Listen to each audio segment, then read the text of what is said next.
When asked to think about the richest people ever to live, an African king from the 14th century isn't usually the first person that comes to mind.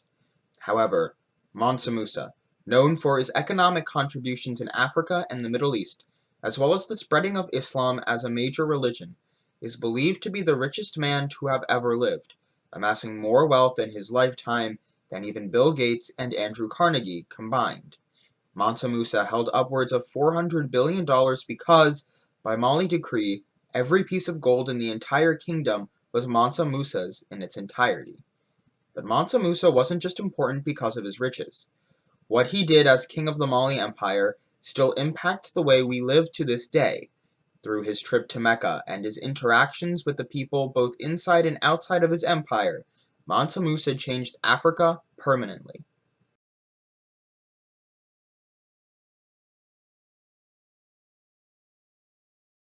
Mansa Musa was born in 1280 and is considered by historians to be the grandson of Abu Bakr Keita and brother to Sundiata Keita. Mansa Musa's grandfather would have been the ninth Mansa, or king, of Mali. However, when he abdicated his throne in order to travel the seas, the throne was bestowed upon Musa Keita, making him Mansa Musa in 1312. More than just a king, however, Mansa Musa was also a devout Muslim.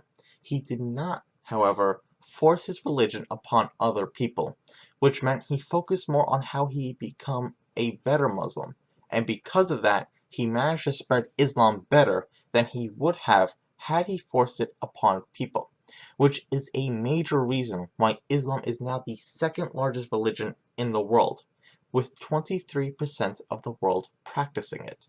This is because he focused on how he could fulfill the five pillars of Islam, which are considered to be the five core tenets of the religion. Two of those five pillars, zakat and the Hajj, are what helped make Mansa Musa so influential. The pillar of zakat, the third pillar, is what guided Mansa Musa's contribution to the thousands of people he came into contact with. The Hajj, which is the last of the five pillars, and most important pillar when it comes to Mansa Musa, is a pilgrimage to the Makkah in Mecca, which is expected to be fulfilled by every Muslim at least once in his or her life, as long as they have the funds to do so. Mansa Musa is known for his pilgrimage to Mecca because of what he did on the way and how he did it. Mansa Musa departed on his Hajj in 1324 after taking many years to prepare. The pilgrimage consisted of over 3,000 miles to travel, including stops in many cities such as Walata, Cairo, and Medina. With Mansa Musa traveled over 60,000 men, as well as hundreds of camels, cows, and goats, which were used for carrying gold and later for food. In total, he carried just shy of $600 million in gold bars. He started by traveling along the Niger River to Mima, to Gaza, and Tuat. However, along his way, he stopped every Friday to pay for and start the construction of mosques, leading to the spread of Islam in Western Africa. Among these mosques was the Jinweriber Mosque, also known as the Great Mosque at Timbuktu, in present-day Mali. The mosque was built by a poet named Abu S. Haq S. Saheli and was paid for in 200 kilograms of gold. Today, it would cost approximately $7.1 million US. The mosque was built originally from sand, wood, and straw, and with the exception of two sections which were reinforced with limestone, the whole mosque is still standing. The mosque is now one of the UNESCO World Heritage Sites and is listed as endangered. Timbuktu was annexed as part of the Mali Empire and ended up becoming a large trading city in Western Africa. Because of the mosque he built there, causing more Muslims to reside in the city, more traders came into contact with Islam, thereby spreading Islam even more. The city of Gao, which is also still in present-day Mali, served the same function. In fact, Gao would later become the capital of the eventually incredibly influential Songhai Empire, and with the conquest of the Mali Empire and the Songhai, more and more people were exposed to the teachings of Islam. Timbuktu and Gao were often frequented by European traders who brought Islam back to Europe. Mansa Musa also spent 3 months traveling through the Sahara Desert, visiting the few trade cities that existed there and exchanging souvenirs. However, what he is most famed for is showering the poor with riches, following the zakat, or charity, pillar of Islam. In July of 1325, 8 months after he left Mali, Mansa Musa reached Cairo, Egypt. In Cairo, he visited the Sultan al-Nasir Muhammad and stayed there for several months. While there, he gave out literally millions of gold coins, which disrupted the local economy greatly.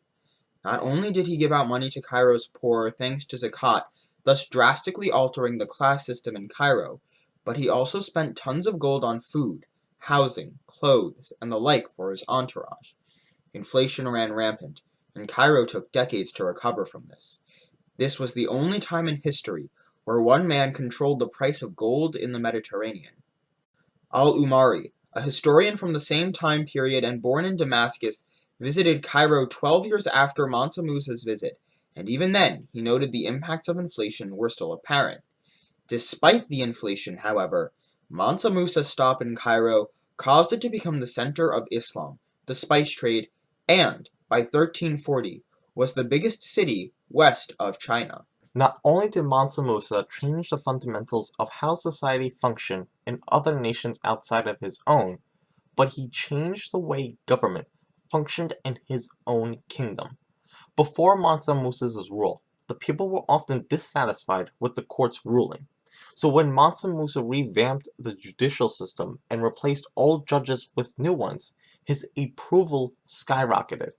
Mansa Musa also divided up his empire into smaller provinces, which all had a general or other distinguished representative as their own version of governors, a governing technique which was very advanced for the time period.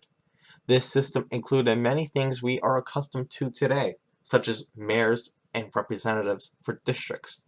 Mansa Musa was a large supporter of education and universities. Mansa Musa himself founded and built the University of Sankore, which still stands today.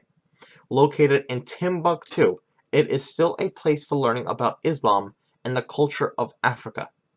In the past, it was used as a school, but also has many other mosques, making it a place of learning and religious worship. Many of these advancements were adopted by other civilizations in Africa, the Middle East, and Europe, eventually spreading all the way to Asia.